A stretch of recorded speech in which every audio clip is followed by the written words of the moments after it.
Colin was back with the push-button semi-automatic gearbox, which fortunately can be used in manual mode should the need arise, as here, when it found itself in neutral, causing him to overshoot. Like its previous outing, the experiment was soon abandoned. Snijers was riding high, but that was because his suspension settings were up the chute. Ulsterman Kenny McKinstry was hoping to get through day one after his untimely exit from his home rally. And compatriot Bertie Fisher, in his Subaru, was trying hard to make a lasting impression on Colin McRae. Patrick Snijers had his own views on Colin's driving.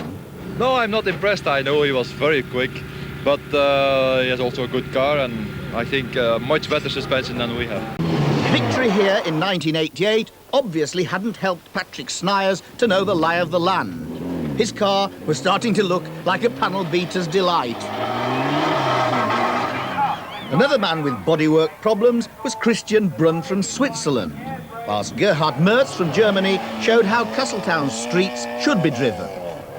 The 40 Citroens from the French Championship provided spectacle and a little Gallic charm to this year's Manx International Rally.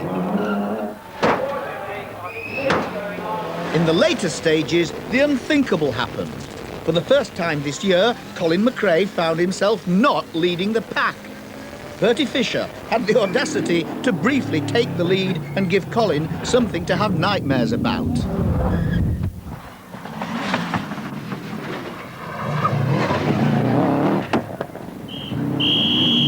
For the marshals, this second day of the rally should prove a little less demanding, for there are only 70 special stage miles today. And that short distance meant that Colin had to put his clog down, and that he did, immediately taking 23 seconds off his nearest rival. Patrick Snijers' panel beaters had worked wonders overnight, but the engine department was far from shipshape, smoking like a Manx kipper factory.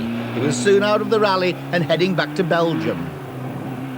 So popular is the Manx that tourists forsake the usual attractions of the island to get on the buses and see the action, all secretly hoping to see this sort of activity.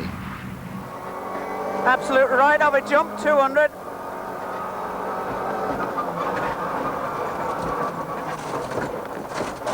Fortunately for Dave Charlton, the outcome of his aerobatics was merely dented pride. And talking of dents, Mark Higgins was at it. But despite being the leading junior, he showed that the age of chivalry is not dead.